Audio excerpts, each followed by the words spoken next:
Title: Thrown out as a teen after lies tore my life apart. Now my parents want my money. I'm a 28-year-old woman living in Portland. I have a twin brother. Let's call him Nate. From a young age, our parents treated us as if we were born into completely different families. Nate was the golden child. He was quiet, studious, and loved reading. Meanwhile, I was athletic, social, and full of energy, traits that, for some reason, marked me as the family disappointment. Our parents idolized Nate. On our birthday, they threw him massive parties with decorations and custom cakes while I got a generic slice and a "don't make a mess" warning. He could have sleepovers every other weekend. I wasn't even allowed to have a single friend over. My childhood was a blur of unfair comparisons and quiet heartbreak. The only person who ever made me feel like I mattered was my grandma, Diane. She was kind, brought me my favorite mint chocolates, and used to secretly slip a few bucks into my backpack so I could get a smoothie after school. But the favoritism became something more toxic over time. As we got older, my parents began mocking my interests and hobbies. They refused to let me join school sports even though I was excelling in track and soccer. I was always told to focus more like your brother. It didn't matter that I was doing fine academically. They only valued Nate's path. Then sophomore year came. I got grounded for downloading Snapchat, like literally every other teen I knew. My parents freaked out, screamed, trashed my room, and even removed my bedroom door to monitor my behavior. That was the first time I felt genuinely unsafe in my own home. I looked to Nate for support, but he didn't just stay silent. He made things worse. Nate started spreading rumors at school. He told everyone I was violent and unstable. The worst part? He'd fake injuries. He'd punch his own arm or give himself a black eye, then tell people I did it. At school, the whispers grew. Teachers started treating me differently. Friends distanced themselves. I became this scary twin overnight. The final straw came when our principal called both of us and our parents into a meeting. I thought maybe the truth would come out. But Nate stuck to his lies, doubling down with fake tears and dramatic pauses. My mom cried and hugged him, calling him brave. My dad promised to protect him. Me? I was suspended for 10 days. When we got home, I thought maybe we could talk. Instead, my dad started packing my things. I was thrown out. My own father said he didn't want someone like me living with Nate. I begged. I cried. I held onto his leg. He didn't flinch. He told me to wait outside for Grandma Diane. She could deal with me now. Grandma showed up, packed my things into her Corolla, and gave my dad a piece of her mind. She told him if he ever came near me again, she'd go to the authorities. My mom tried to blame me, but Grandma shut that down fast. It was the first time I'd ever seen someone stand up for me. I moved in with Diane, and those first few weeks were brutal. I cried a lot, barely ate, but she listened. She believed me. Eventually, school resumed, but nothing felt the same. Nate's lies had stuck. I had no friends left. I went through the rest of high school in survival mode, quiet, isolated, and waiting for it to be over. When graduation came, I left that entire world behind. College was my first taste of freedom. I could finally be myself without constant judgment. I made new friends, joined clubs, and, most importantly, started writing again. I'd always loved storytelling, but I never believed I could make a career out of it. I took up freelance writing during college to make ends meet. I joined platforms, built a small client base, and slowly carved out a niche. By the time I graduated, I was earning enough to not need a real job. I went full freelance and eventually shifted to digital nomad life, working while traveling. My career took off. I worked with some great companies, built long-term relationships, and became completely self-reliant. I visited Spain, Korea, Vietnam, places I never thought I'd see. Through it all, Diane was my rock. I'd visit her often, help her with gardening, take her out for brunch, and just enjoy the kind of peace I never had before. A few months ago, I finished my biggest project yet, content writing for a high-profile tech brand. They left glowing reviews. I posted a few of them, with permission, on Instagram. That post went semi-viral in my niche. A few writers even reshared it, congratulating me. That's when things got weird. Out of nowhere, I started getting messages from old relatives I hadn't heard from in years. They were congratulating me, suddenly so proud. Then I got a call from a number I hadn't saved. It was my mom. At first, she acted excited, congratulated me, told me how impressed they were with my TV interview. Yes, a clip from a local news feature about freelance writers had apparently made it back to them. Then the conversation shifted. She mentioned that the house was falling apart, that they had no savings, that maybe I could help, because I was doing so well. I asked her what exactly she was saying, and that's when my dad chimed in. Your family. We think it's only fair that you contribute. We raised you. I told them flat out, no. I reminded them they hadn't spoken to me in years.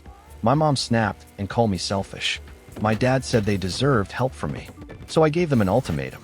I said I would only consider helping them if they publicly admitted, in front of the family, that Nate had fabricated the lies that ruined my life. They had to take responsibility for what they'd done to me, and they had to acknowledge that it was Diane, not them, who raised me. They went silent, then angry, then tried guilt-tripping me about being childless, unmarried, and bitter. A few days later, I got a disgusting message from Nate. He admitted to lying, just casually, told me to get over it, and said helping our parents was the least I could do since I wasn't doing anything else with my life. I was livid, so I did something bold. I wrote an email to every relative who had ever reached out to me. I detailed my childhood, the abuse, the lies, and how I was thrown out. I attached screenshots of Nate's message admitting what he did. Then I hit send. The fallout was immediate. Extended family members messaged me, apologizing. Some confronted my parents.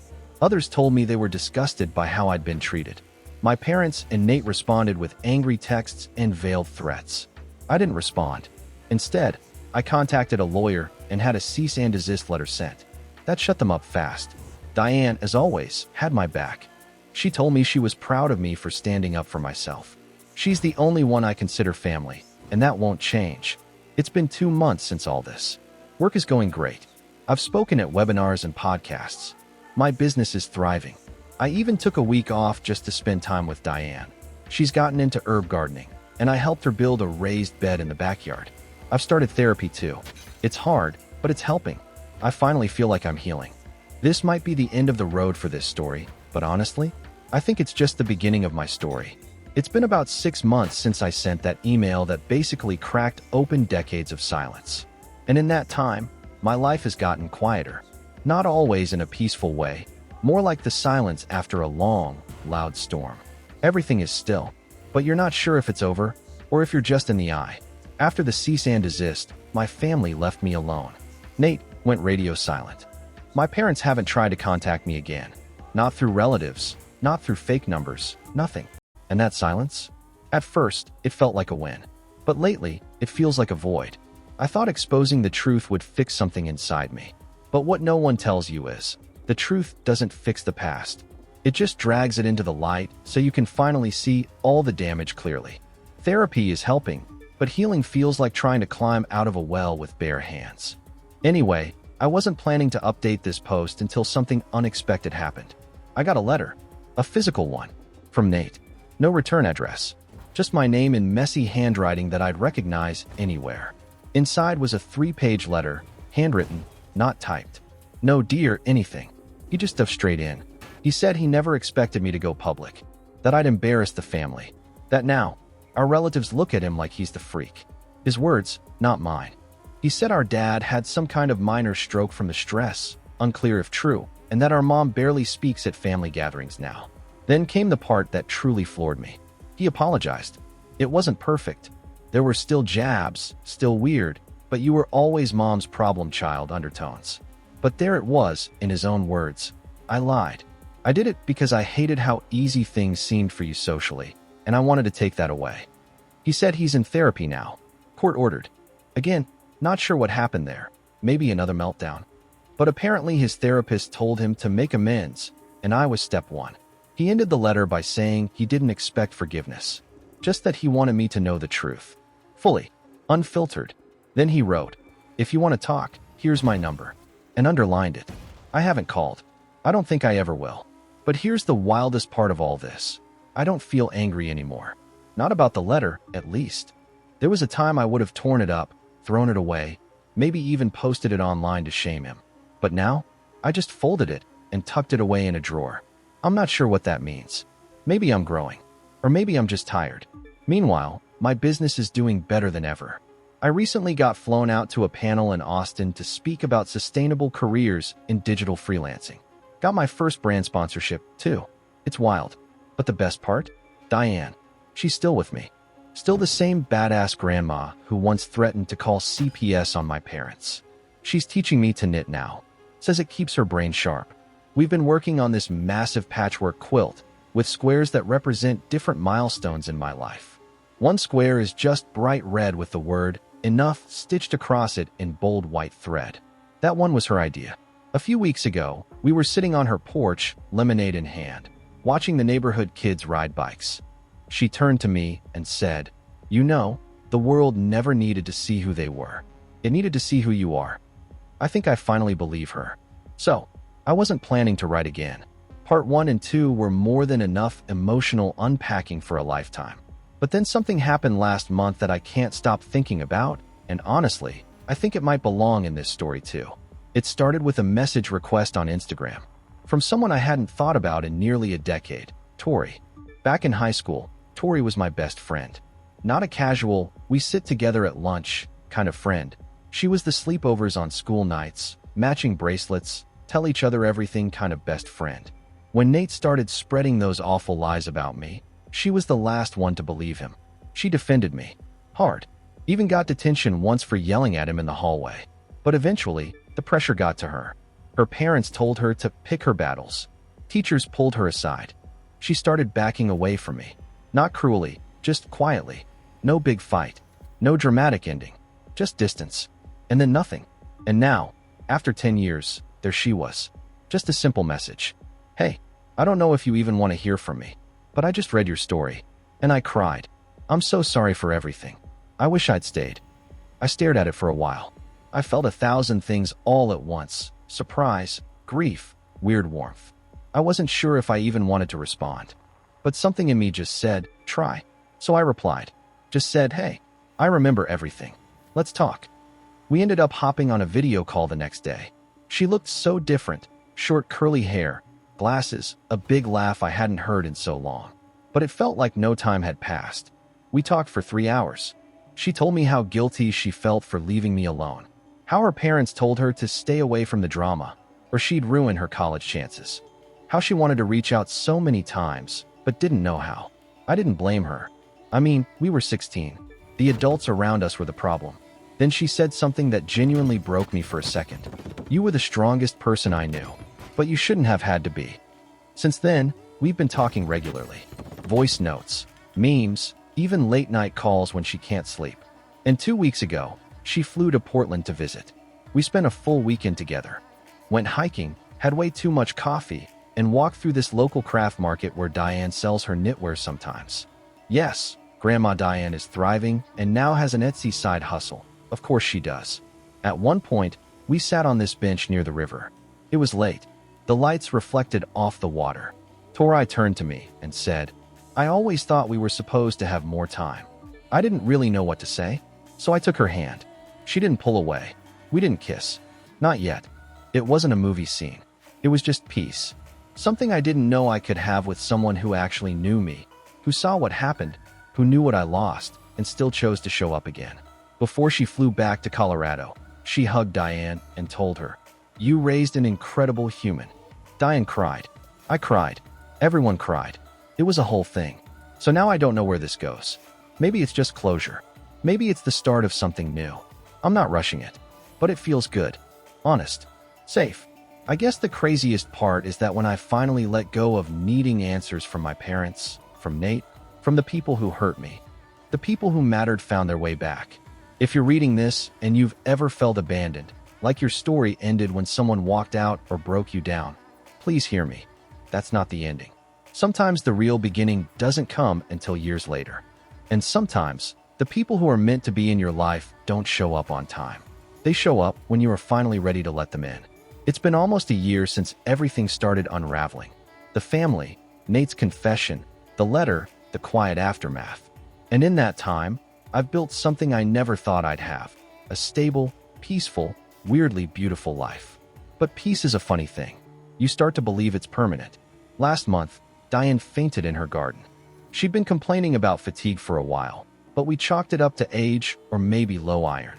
She's 76, active, sharp, independent, but even the strongest bodies wear down eventually. I was working when I got the call. She'd been taken to the ER. I dropped everything and ran. Literally left my laptop open mid-call. When I got there, she was hooked up to monitors, joking with the nurse about her overachieving tomato plants. They ran tests, and then more tests. And then they said the words I wasn't ready to hear. Early stage congestive heart failure. She's stable. She's okay, for now. But the doctor was clear. This changes everything. Diane, being Diane, waved it off. I've lived a hell of a life.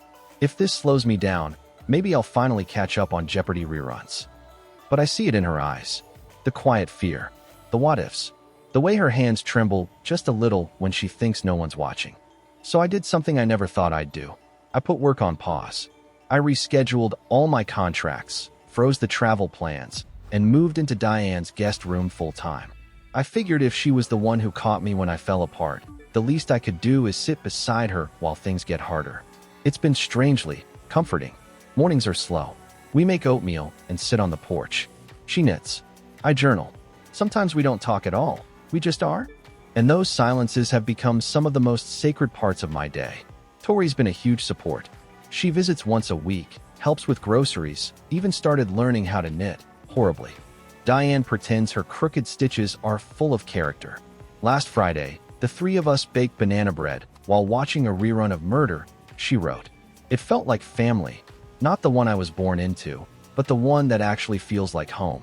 And yes, Tori and I finally kissed. It wasn't planned.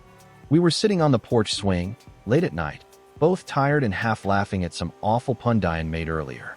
She looked at me and said, "You always hold your breath when you're happy. You don't have to do that with me." And then she leaned in, and I didn't flinch. I exhaled. We haven't labeled anything. We're just letting it unfold. But amid the sweetness, there's this thread of dread. I know Diane won't be here forever.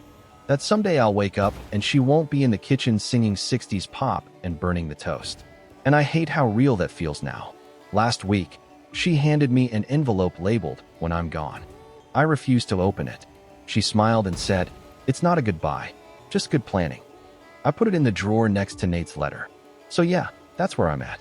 Somewhere between building a new life and preparing to lose the woman who gave me mine. And yet, even with all this hanging over us, I've never felt more grounded, more present. There's something sacred about choosing to stay, to witness, to hold space for someone else's life even as yours keeps unfolding. Diane once told me, "Your job isn't to fix people. It's to love them while they fix themselves or fall apart trying." That's what I'm doing now. With her. With myself. With all the broken pieces we carry from places we never asked to be thrown. And maybe that's enough. Diane passed away last Tuesday. Peacefully. In her sleep. The night before, she made tea, knit 3 rows of a baby blanket she was making for a neighbor, and told me my bangs were finally growing in respectably. She died the way she lived. Calm, no drama, and with warmth still radiating in the space she left behind. I found her in the morning. I knew the moment I opened her door. The sun was spilling across her quilt. Her knitting needles were resting on her lap. Her face looked soft, content, like she'd just drifted into some deep dream. I didn't cry right away. I sat on the edge of her bed, held her hand, and whispered, "I'll take it from here." The grief didn't hit me until later, until the house got quiet. Too quiet. No kettle whistling. No humming. Just silence. But it wasn't the old silence, the lonely, aching silence I used to live in. This was something else. It was the silence of love that had fully happened. The envelope she left me was waiting on the kitchen table. I opened it that night. Inside was a letter. Typed. Of course. She always said her handwriting was chicken scratch with ambition. "Sweetheart, if you're reading this, then I've finally traded in this old body for whatever comes next. I hope there's yarn. I hope it's soft. I want you to know, loving you was the easiest choice I ever made. You were not a burden. You were the best second chance I never saw coming. Please don't try to live for me. Live for you. Love hard. Make mistakes. Let your heart break and heal again. And for the love of God, stop apologizing for taking up space. You're not a story of survival anymore. You're a story of becoming. Now go become." D. I read it 100 times. The funeral was small. Just neighbors, a few women from her knitting circle, the mailman. Seriously, she used to bake him cookies. Tori was there the whole time, holding my hand like she was keeping me tethered to the ground. After the service, I stood in the garden and looked at everything Diane had grown. Real plants, real roots, real love. I realized I wasn't just losing her, I was inheriting something. So I made a decision. I turned Diane's house into a quiet community space. Nothing official, no paperwork, just open doors, warm lighting, a kettle always on, a basket of yarn in every room. Some days, single moms come over and sit on the porch and breathe. One guy brings his guitar and sings soft country songs no one knows. People just show up and rest and knit. I call it the porch. No signs, just a place to land. Torai and I are still together. It's slow, steady, full of laughter and the kind of silence that doesn't ask to be filled. We're not trying to become anyone else's version of perfect, just two people walking alongside each other, carrying our ghosts with tenderness. I still think about Nate sometimes. Haven't heard from him since the letter. Don't really want to. Not out of bitterness, just disinterest. My life doesn't orbit his anymore. I also think about little me, the one who sat in locked bedrooms and counted down the days until adulthood like it was a promised escape.